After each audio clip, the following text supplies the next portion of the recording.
Kali ini saya akan berbincang atau mengemukakan mengenai BSF, ya, maggot BSF, dan saya daya gunakan untuk dikombinasikan dengan pemeliharaan ayam buras di pekarangan. Memang hobi saya memelihara ayam ras di pekarangan.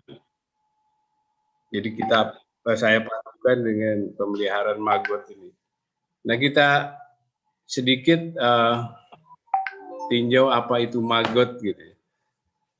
Jadi maggot BSF itu, kalau maggot sendiri sebenarnya artinya kalau bahasa Sunda itu bilatung gitu. Bahasa Indonesia justru saya nggak tahu apa gitu. Barangkali jadi belatung gitu ya. Tapi kalau BSF sendiri singkatan dari Black Soldier Fly. Jadi tentara apa? Lalat tentara hitam gitu. Nama ilmiahnya adalah Hermetia illusion. Dalam klasifikasi hewan, kelas insek dimasukkan ke dalam kelas insekta, jadi dia itu serangga gitu. Kemudian bangsanya bangsa Diptera, kemudian sukunya dari Stratiomidae. Asalnya dari benua Amerika yang kemudian menyebar ke berbagai wilayah di daerah tropis dan subtropis. Ini gambarnya ada di bawah sini. Dilihat dari samping. Ini kalau kita berada di halaman dan serangga ini terbang di sekitar kita, akan tampaknya seperti ini, seperti papanting gitu ya. Hanya bedanya mungkin kalau papanting ada pinggangnya gitu. Kalau ini lurus saja. Dan di samping kanan di sini ada maggot atau larva. Dibedakan dari larva biasa, misalnya kalau ulat bulu itu juga larva. Tapi kalau maggot seperti ini, seperti belatung gitu ya. Kemudian di sampingnya larva ini adalah kepompong atau kita sebut pupa. Gitu. Itu sudah biasanya tidak bergerak, jadi dia bertapa dan nantinya akan bermetamorfosis, bukan menetas ya, kalau menetas telur. Jadi bermetamorfosis menjadi lalat dewasa. Nah, kenapa maggot ini digunakan untuk ini ya? Untuk apa digunakan? Itu ada latar belakangnya karena ada krisis sumber protein untuk pakan ikan tadinya. Kemudian bahan bakunya itu harus, terutama sumber protein berupa tepung ikan, itu harus diperoleh sebagian besar dari impor gitu. Kemudian karena itu diperlukan pengganti tepung ikan yang dapat diproduksi dalam jumlah massal, kemudian mudah didapat dan memiliki kandungan nutrisi yang baik gitu. Nah, maggot ini biasa ditemukan pada limbah-limbah organik dan tidak pernah dilaporkan dia berperan sebagai agen penyebar penyakit seperti lalat rumah misalnya gitu ya. Kemudian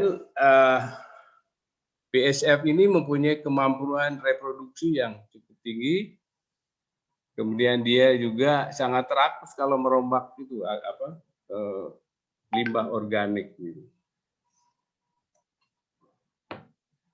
Dalam istilah keilmuan ada istilah biokonversi, itu kalau sampah organik langsung dikasihkan ke ikan misalnya itu tidak selalu bisa ya, karena kebanyakan sampah organik ini lebih berupa unsur nabati gitu, sehingga diperlukan adanya biokonversi. Biokonversi ini perombakan limbah organik menjadi sumber energi yang melibatkan mikroorganisme seperti bakteri, jamur, larva, serangga juga ikut di sini. Ada 3 familia yang biasa terlibat, yaitu Calliphoridae, Musidae atau lalat rumah, dan Stratiomidae. BSF ini. Nanti hasilnya biomasa setelah dibiokonversi itu dijadikan bahan baku pakan ikan, bahan pakan ternak yang lain juga bisa. Nah, berbagai seminar diadakan di berbagai penjuru bumi gitu, dan akhirnya dipatenkanlah ini ya, dengan nomor publikasi sekian, dan juga ada ini nomor internasional dan juga di Thailand. Jadi potensi bisnisnya dari BSF ini bisa dilihat pada gambar ini. Di samping kanan ada 36 juta ton per tahun itu sampah organik, sedangkan di samping kirinya kebutuhan pakan ternak sekitar 4,34 juta ton per tahun. Dan Black Soldier ini diharapkan menjadi agen yang bisa memecahkan dua masalah ini sekaligus. Jadi sekali mendayung dua pulau terlampaui. Nah ini siklus hidup dari maggot. Jadi kalau kita mau memanfaatkan makhluk hidup biasanya kita perlu tahu dulu siklus hidupnya. Jadi dia itu bermetamorfosis sempurna. Jadi dari lalat itu kemudian bertelur, telurnya nanti akan menetas menjadi larva yang kita sebut maggot itu. Kemudian larvanya akan menjadi pupa dan kemudian menjadi dewasa. Nah, di sini yang dimanfaatkannya adalah larva dari maggot ini karena kandungan nutrisinya yang baik sebagai pakan ternak. Di samping itu, medium bekas dia dipelihara ya, yang tadinya dari bahan limbah organik itu setelah dijadikan pakan pakan maggot ini, nanti bekas maggotnya yang kita kenal sekarang kasgot gitu. Kalau dulu ada kascing, bekas cacing, sekarang ada kasgot, bekas maggot. Dan ini sangat baik untuk dijadikan kompos gitu. Dan orang malah ada yang juga memanfaatkan dari bekas media ini menjadi sumber gas bio, walaupun tidak sepopuler gas bio yang dihasilkan dari kotoran sapi gitu ya. Kemudian ini manfaatnya kita lihat dari larva ini, dia mengandung protein 36 sampai 65%. Ini cukup tinggi ya. Kalau pakan ikan saja yang pakan ayam misalnya, untuk ayam pedaging biasanya paling tinggi hanya 22 sekitar segitu. Jadi ini berpotensi untuk dijadikan sumber pakan. Kandungan asam aminonya diantaranya adalah methionin, lisin, valin, arginin. Gitu.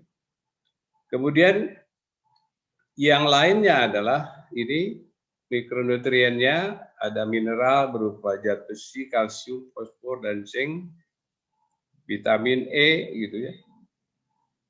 Kemudian kandungan lemak di sini mungkin di satu sisi juga bisa ini faktor negatif atau bisa juga positif ya.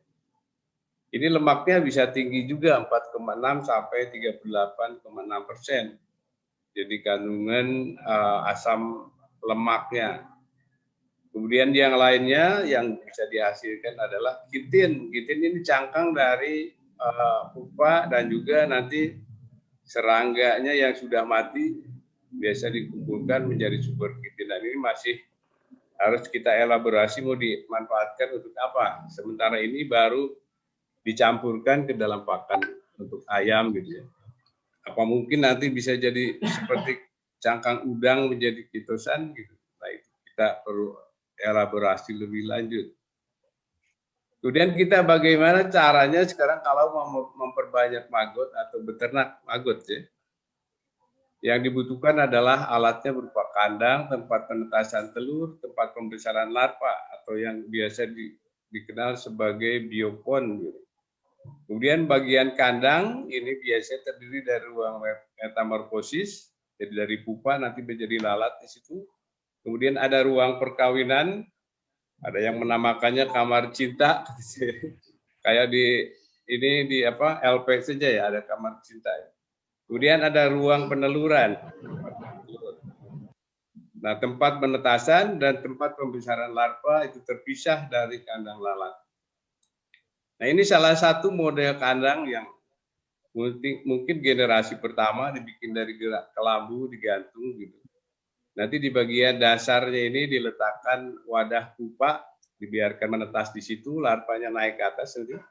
Kemudian melakukan perkawinan, sementara di bawahnya diganti dengan tempat peneluran gitu. Nanti bertelur di situ. Ini salah satu model. Ada di bawahnya yang disebut egis, di sini ada istilah itu ada tempat meletakkan telurnya. Nah, saya sendiri memodifikasi, membuat desain sendiri kandang itu dari bahan-bahan yang ada di halaman rumah, berupa kandang seperti ini.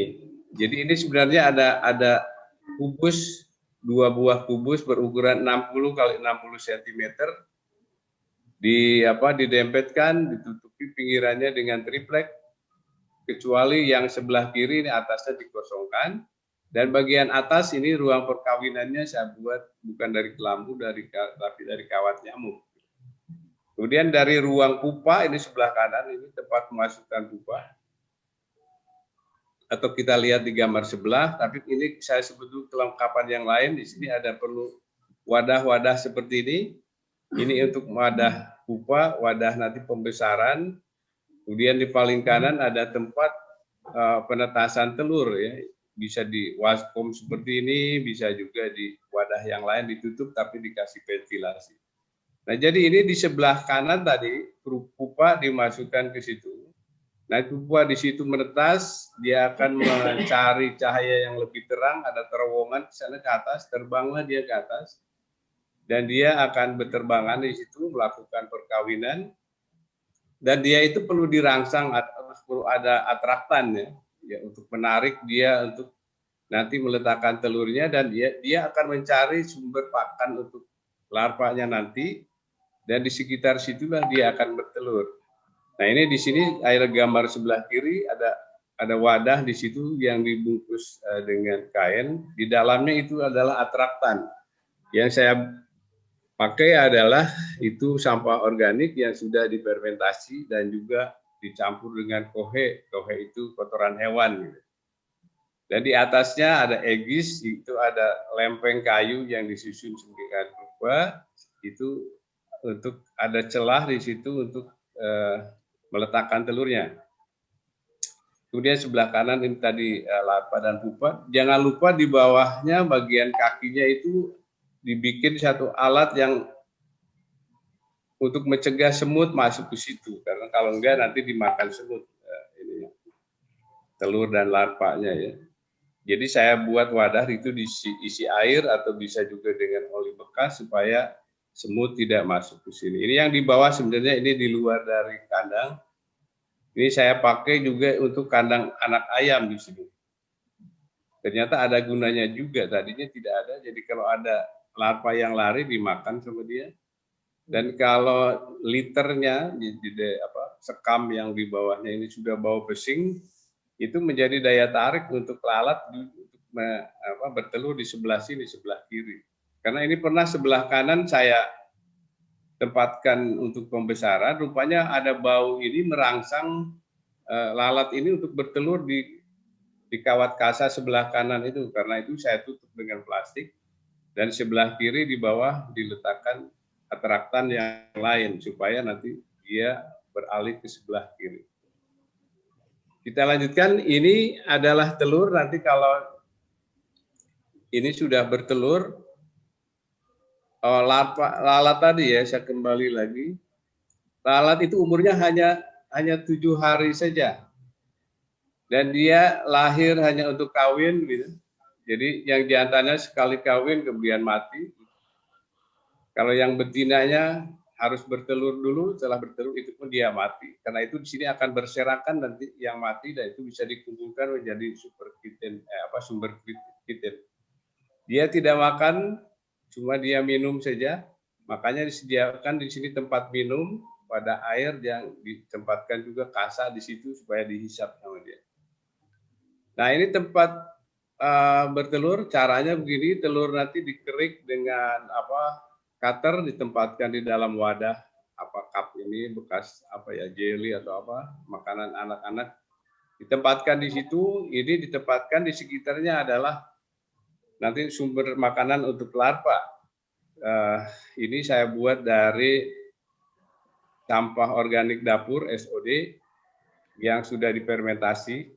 Jadi kemudian nanti di bawahnya ini ditutup saja dengan kertas tisu gitu. Kemudian wadahnya sendiri ini ditempatkan di tempat yang tidak terganggu oleh predator, misalnya cicak, ada tikus, ada lain-lain yang bisa memakan itu, ya.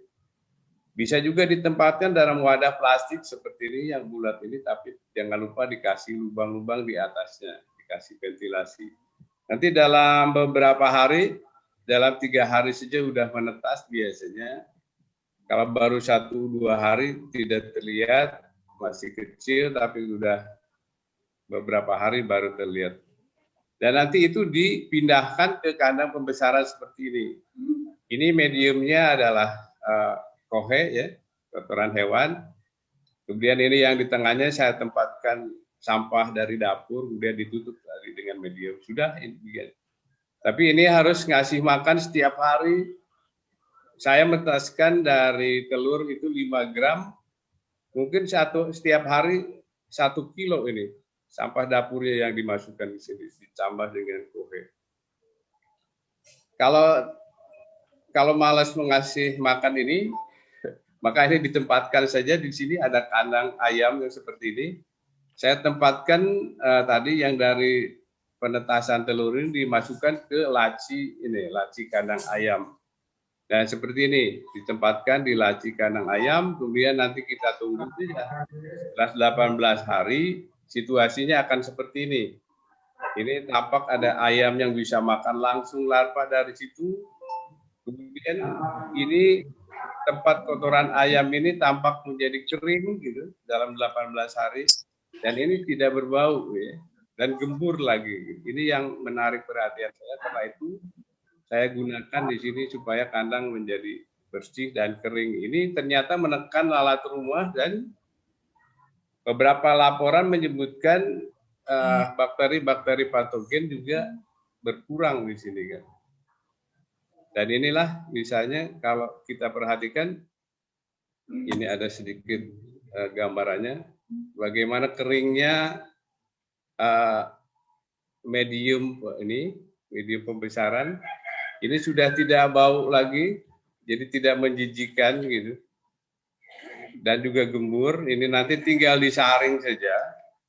Kita akan dapatkan kasgot dan kita akan dapatkan larvanya. Seperti ini gambarannya. Bagaimana keringnya medium pembesaran. Ya, kita lewat.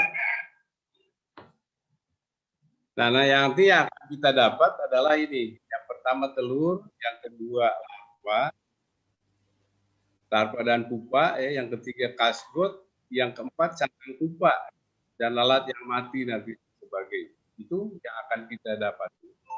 Telurnya bisa dijual, dan dijualnya kayak emas ini aja, dijualnya per gram. Paling tidak saat ini 1 gramnya itu 10.000 gitu, ya. Kemudian kasgotnya belum tahu, larva atau prepupanya 1 kilogramnya. Mohon maaf Pak Tatang. Ya. Kebetulan ini yang terakhir Bu Nining. Ya, silakan. Saya kira itu yang saya sampaikan.